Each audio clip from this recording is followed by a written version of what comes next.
Welcome to the Mayne Podcast. This is your host, the Duck. If you've been following along recently, we released a video exclusive where Skylar and I watched each other's old YouTube videos and reacted to them. This conversation picks up where that video left off, so hold on to your fat shithole, because here we go. It's kind of, we were almost ready to segue about the absurdist humor in Maine that you were talking about. Yes. And the particular age groups and particular reasons. So I guess what we were talking about is like absurdity of some of these videos that we were just watching. It's that same humor that we're bringing to the main groups. We've noticed a trend, and Facebook has metrics. We can look at it ad nauseum if we wanted to, but we don't do that. But just like from interacting with people, you notice that we're all sort of in the same boat. There aren't a lot of younger people memeing. It's not a lot of older people either. It's very much a narrow window of like, what would you say? I'd guess the bulk of memers are from 26 to 42. That's probably about where I'm at. I mean, I know that's probably the bulk. I might be able to think of like a couple that are kind of like outliers. Well, yeah, and that's why, I mean, if you were to take like a median range, you know, there's a few outliers. I know at least 5 people that are either 40s or 50s, and then I know a handful of people that are in their young 20s. I don't think I know anyone personally that's in their teens memeing. But then again, we're probably not in those groups. I bet there are places where that may happen. But I think as far as meme culture as a whole, the people that are pushing out the bulk of the content, it absolutely is the millennials. Yeah, I would agree with your age range. So I had some great quotes that I took down in the group chat because I thought, you know, they were funny to me anyway. Yeah, that was a good thread. So one explanation given by Gina was that they're busy eating ass and living. You don't meme until you have no life left. So that's a good take. Fabian said, I think it has to do with coming of age at the time that we did. We have seen the evolution of internet memes from the very beginning. And I mean, that's 100% true, especially for what we are dubbing ourselves now, the Geriatric Millennials. Skylar, how old are you? I am 27. Okay, you're not. You're just No, I'm not. You're a true blue millennial. I'm going to be 36 this year, and I've never really related to a lot of the things that pertain to a millennial. And just last year, I was reading like some article, and they've dubbed the older of the millennials geriatric millennials, and I said, finally, a way to convey how I feel. Because I mean, it's accurate though. I grew up with the tech, but I didn't grow up where the tech was an integral part of our everyday lives. I grew up with the tech growing up. You know, my brother had a hand-me-down computer that I used DOS prompts to get to the games from. Probably a 3.1 Windows, and it had an external modem. And at the time, there really wasn't home internet. You could get it, but it was like ludicrously expensive and complicated, and you needed an external modem. And it wasn't the internet that millennials know to this day in any respect. It was definitely like Web 1.0. It was probably all text-based. I got the hand-me-down of the previous generation. My brother was even techie. He's in his 50s now. So he truly grew up in the tech's infancy. You know what I mean? Yeah. But with us older millennials, we definitely matured with the tech. And so we kind of learned it better, I think, and we mastered it, but it also became more advanced. And so that's where like my brother's generation, he's starting to probably lose touch a little bit.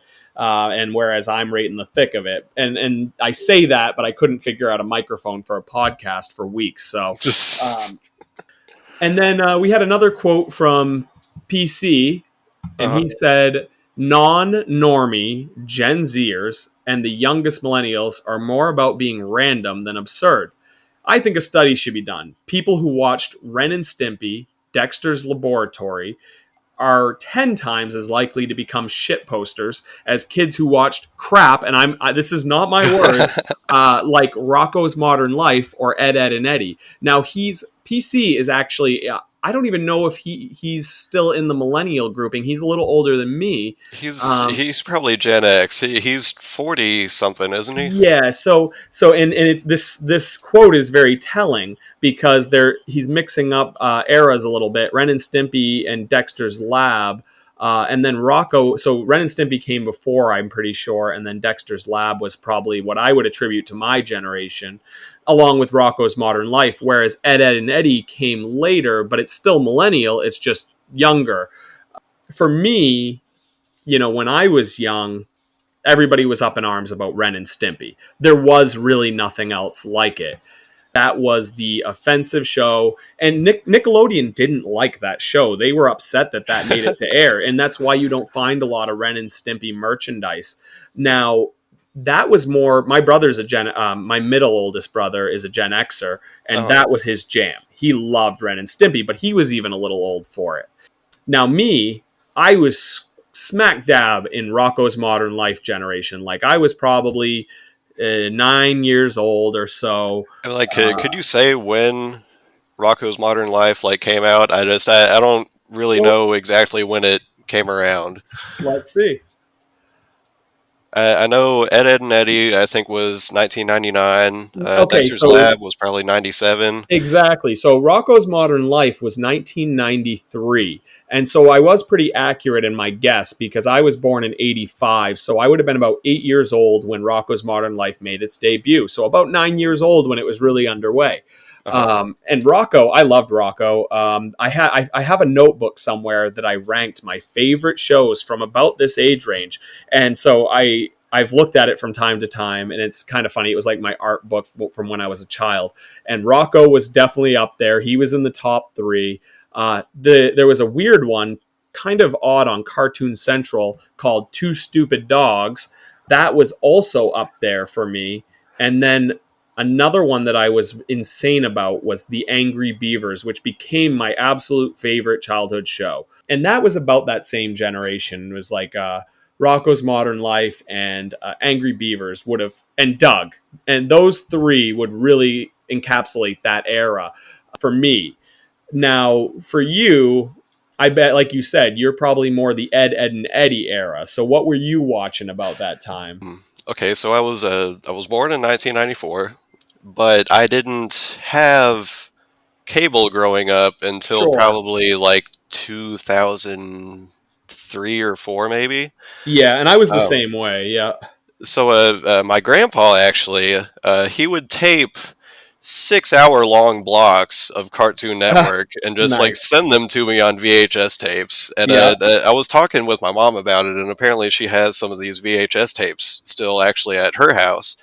So I'm trying to get her to send those to me, just so I can really relive, not just the cartoons, but just like the commercials of the era, even, because that was a whole different era of commercials as well. I mean, you don't see stuff like the Honeycombs mascot anymore. I mean, that was a whole trip in itself. But he would tape Cartoon Network for me, so I got to watch a lot of Ed, Ed and Eddie, Dexter's Lab, Courage the Cowardly Dog. Yeah, Courage the Cowardly Dog. He would do Dragon Ball Z, because it came on Toonami. Yeah. As I got cable when I was a little bit older, I was still watching a lot of Cartoon Network, but I got kind of late into the game with like SpongeBob and Code Lyoko on Cartoon Network was one of my favorite. Like it felt really original, kind of like a young adult series. Yeah, and see, I'm lost now, right?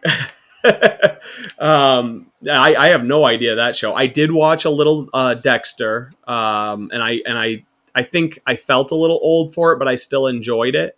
And I didn't really enjoy Ed, Ed and Eddie because I did feel like that was a later generations thing. Because to me, I'd been watching at this point now. I found the real like Gen X or gold. I found Space Ghost Coast to Coast by this point. So now my favorite stuff is coming on super late at night. Like I remember staying up until 11, which was late at the time, to watch Space Ghost Coast to Coast. And I didn't know why I liked it, but it was that absurdist comedy. And it's still to this day one of my favorite animated shows. It's just such a brilliant idea. You bring guests onto a show, they don't really know what's going on, and then you just completely go off the rails and see how they react. And you never answer a question in a logical fashion. And with celebrities, some of them can hang and some of them have no idea what's happening. And they're just I think they were probably just like talking to, I don't know if they were even talking to the people in the room, but later on they're adding these animations from the original Space Ghost show, which was a total flop. Space Ghost was such a flop, and so they got all these cells on the cheap, and they just like got the rights to it, and they used these existing cells to animate a new show, sort of like my video with the paint earlier. It's just overlaying people in scenes with the cells, and it's just such a unique thing, and that kind of kicked off all of Adult Swim, which for me, I was a little old for the later stuff. I mean, I guess a little old isn't the right term. It just got too bizarre for me. I lost interest right around the time Aqua Teen was hitting its stride. I liked Aqua Teen and I liked Space Ghost, but then from there, things just got wild. And it was just too much, like the Squidbillies and all that stuff. Yeah, Squidbillies, Metalocalypse was great. Okay, I have an exception. I actually watched some Metalocalypse recently. That's a great show, and mostly because the guy actually writes the music for it, and it is decent metal. Oh man, I was at a circus a couple of weeks ago with the family, and they do the this grand finale with all the motorcyclists in this giant ball. They're riding around the ball. And their introduction song actually was Thunder Horse by Death Clock. And I was freaking out. Well, I was talking about, remember I mentioned Ren and Stimpy, Nickelodeon didn't like them. Yeah. So for my generation, the Ren and Stimpy was Angry Beavers. I remember reading that Nickelodeon did not like that show. They were trying to put a stop to it. It was like, it did have, like, I've watched it as an adult. It had some good hidden adult humor. But it wasn't as bad as Ren and Stimpy. But you'll also notice there isn't really any existing Angry Beavers merchandise. What is out there is mostly third party. It's not licensed by Nickelodeon. And so one time I went on eBay back when eBay was in its infancy, and I was like, I really want a DVD of Angry Beavers episodes. And all I could find was bootleg ones. They didn't make them. And I found that very bizarre. And then what I found out when I bought it, because I was like, I have to have this still, I found out that there were tons of episodes that Nickelodeon never released. And I don't even know where they came out. So I had this treasure trove of like episodes I didn't even know existed. And I think that show was really great for its era, that and Rocco. But Nickelodeon just kind of hated the more absurdist humor. They were more into like true kids shows, and some of these guys were pushing it. Yeah, there's a lot of shows from that era that I'd like to go back to. Like you were on about Space Ghost, and like I knew of it as a kid, but I didn't understand the humor. Right. I don't think I did either, even though I was older. I still don't think I truly understood it. I just knew I liked the weirdness. I was absolutely just into absurdity when I was young. I just wanted to make people confused. And PC, he was talking about being the non-normie Gen Zers and the youngest millennials are more about being random than absurd. But like, what's the difference between random and absurd? So I think that to truly define that, we would need a whole episode. But what I guess my best way of describing it would be random is like you just pick something out of a hat. So like, you just kind of let your brain wander and you just say whatever comes to mind. That's random, right? Like 10 pennies and a banana, horse, boot camp, right? And then you just try to mash that all together. So you got a horse and boot camp with 10 pennies and banana. Boom, absurd. I mean, random. And that's where that line is very, very hard to differentiate, because that's also pretty absurd, right? But I think absurd also was like a feeling. It's like there's this urgency, like when they would do those zoom in on Ren and Stimpy's faces, and it would be like they'd be perfectly normal animation, and then they would flash zoom straight in on the character's face, and there'd be like worms coming out of the skin, like Yeah, nasty. they'd just be like grotesque, like Yeah, and that was like what I feel like was probably more absurd about it.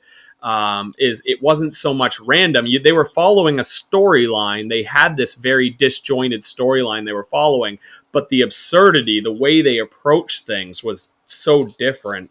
I mean, those zooms to this day, they'd be like someone screaming, and they'd zoom in on the face, and you could tell those animations took a ton of work. And the rest of it was like hen scratch almost when they were going through their normal walking routines or whatever. And actually, I feel like a lot of that kind of influence carried over to SpongeBob, because they do a lot of those same kind of zoom ins on characters' faces. Yes, absolutely. Yeah, and I think that was Nickelodeon's cash cow, right? They got SpongeBob. They've been milking that thing for 20 Over years 20 now. years. It's crazy how long that's been on the air. I mean, what rivals it? Just The Simpsons? The Simpsons, gosh, what else has been on the air for a really long time? Sunny is hitting its 15th season. Yeah, it's amazing how long Always Sunny has held with it, to be honest. Oh, I mean, I don't think they would have made it if, Danny DeVito didn't come on. Well, no, but I will say, I feel like, to me, Always Sunny is a great show. It's very true to our era. It's just a modern day Seinfeld is all it is. Of course, growing up, I didn't catch a lot of Seinfeld. I mean, like, I was familiar with the theme song. That was about it. But I think I caught one episode where Kramer, he's got that ass man license plate, and he's like, Yeah. I'm not ass man. Like, Yeah. Someone down the street from me has that in their window. I always get a little chuckle. They've got an ass man license plate. that's great.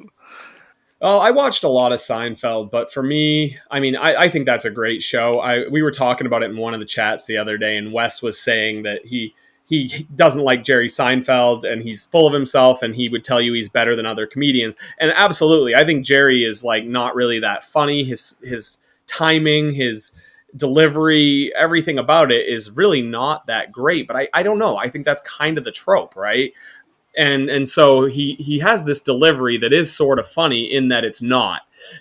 And it's the other characters that make the show. Jerry is just there to help progress the plot along. They all meet at his apartment, but really he's kind of a loser.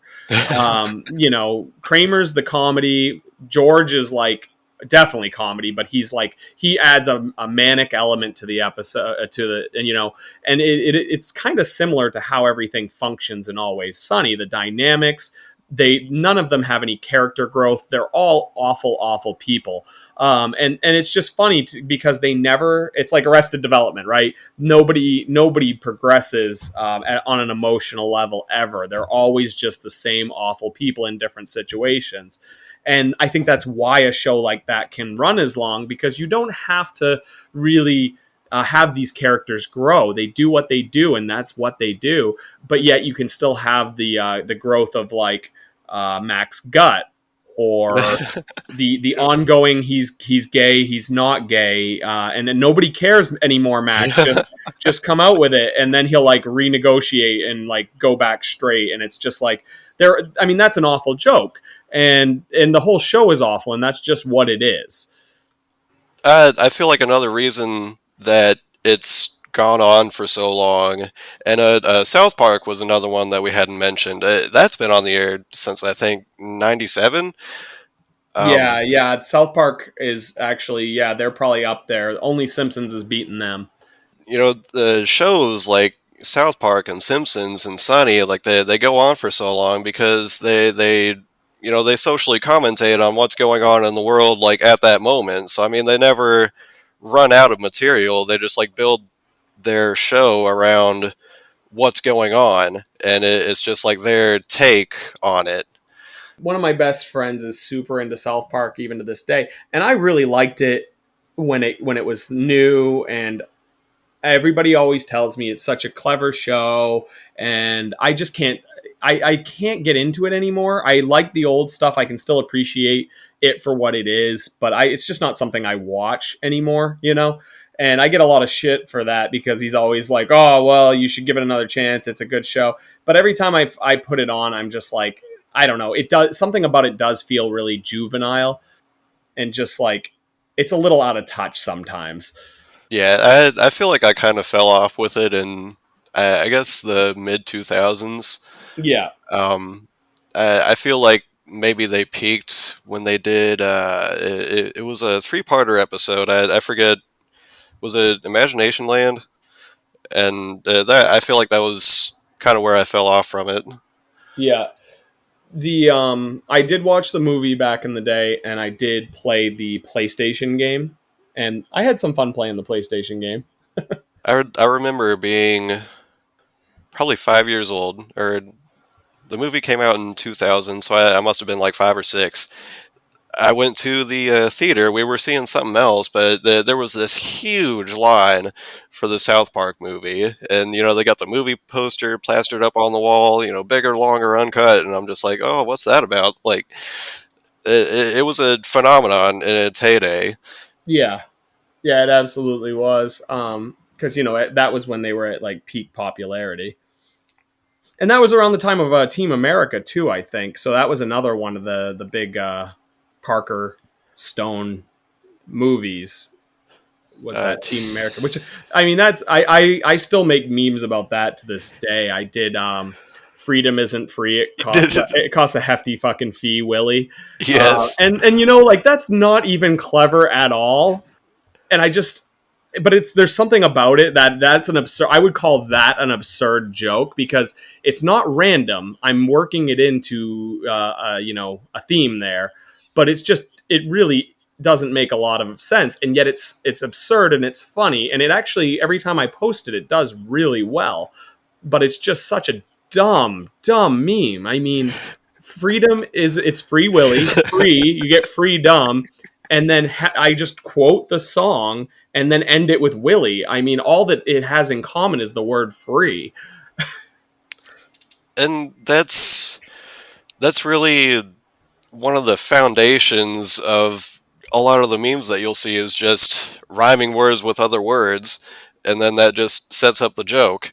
Yeah, and sometimes I find that like that's not really, sometimes I see a meme where all someone did is sub a word, it rhymes, and it feels lazy. I try not to do a lot of those, but yet you find yourself like in a meme block and that's all you can come up with is just, I'm going to change one word and that'll have to be good enough. But then I have this ability. I don't mean to do it. I'm definitely unintentionally more clever than I actually am. I'll make a joke and like it's literally just me subbing one word or something, and then I'll go back and I'll read it and I'll realize I've made another pun that was totally unintentional. And then I can build off that. I'm like, okay, well, I could relate that to a scene from a show, and then I'll get into specifics. So then not only do you have a visual pun, you have a word play, and then you have a word swap. So then it becomes a full rounded joke. And so sometimes they take on a life of their own that way.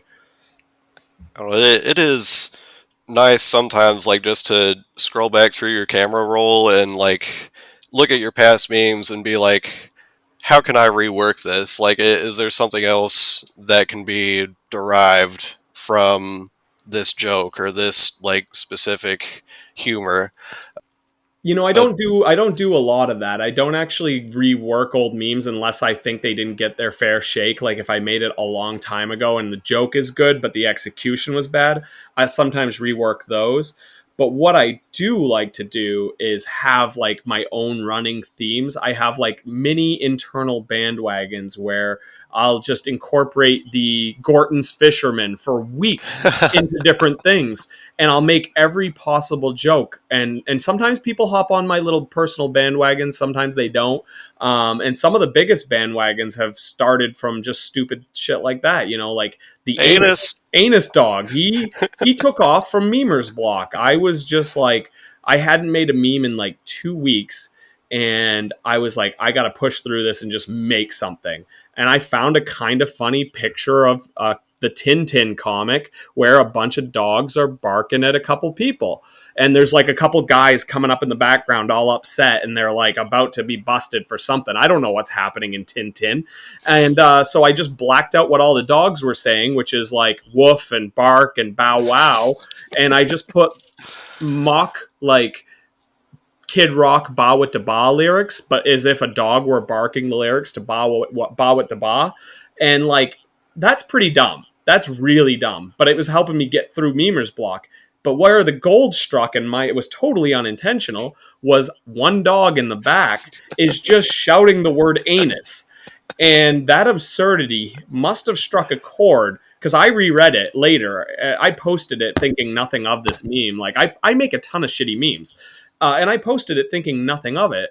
And then I reread it, and I'm like, that dog is like really funny. There's something about just the way he's yelling anus. I don't know what it is. And I wasn't the only one. It took off like crazy. That week, I must have been tagged 1,000 times in anus memes. And it was just like, it took a life of its own. That's kind of a really special thing about the community too, is that, you know, they can take other people's jokes and they can run with them. And, you know, that kind of like support and camaraderie is really special. Like it's great to be able to share that humor with, you know, people that you've never even met. It's great. Well, you know, it filled a really necessary void for me. I've always been doing this sort of shit, like, as long as I can remember. You know, I'm thinking, like we talked about previously, like typing class in high school. And I've been making, you know, paint images of my friends. And there was always this real, like, you know, what we call normies, right? When I would post it to my regular ass Facebook, and I would get just such subpar reactions. I'd be putting myself out there. You know, I'm always creating. I'm creating like music or a video or a podcast or memes, you know, all these years. And I'd always post them, and I'd get so frustrated because like I'd get like 2 blue thumbs or something, and it would just mostly go unnoticed. No one would say anything. And I'm like, man, what am I doing this for? Like, if no one's appreciating the comedy and no one's really like getting what I'm doing and not in on the joke. So it really was like kind of disheartening for many years. And then, like we talked about, you know, running with if people can run with your jokes, you know, I found this community just totally accidentally. I stumbled into Mayne group. I was just like, whoops. I was in like a few other groups and just like found my way into shit posting by mistake. And it clicked, and you know, people are sharing my jokes now, and people are in on the comedy. And I was like, well, this is what I needed, is a community to share just stupid comedy. You know, people that actually appreciate what I'm doing. I do it for myself, yes, because I'm a creator. That's what I do. I just make things all the time. I barely consume media because I'm too busy making media. And it was nice to have a community of people who like want to get in on the joke. And so that took me a little out of my world, and I can like, you know, participate in bandwagons and inside jokes in the group. And it's not just me pushing my content out to people that are basically jaded and don't care. You know, you share a picture of your breakfast and you'd see on Facebook hundreds of people like liking it and reacting it. And then I'd post out my hard work that I'd edited for days or whatever, and it would be met with crickets. And now I have this platform and these friends that I've, like you said, never met in real life. I think I've met one meme person in real life. And we, you know, there's a couple that live here in Maine that we've talked about getting together, you know, maybe this summer going for a swim or something. But, you know, for the most part, these are just people online. And it is cool to have that community of like-minded individuals that you can share comedy and ideas with. I will say, actually, we're running kind of long here. We're running kind of long here.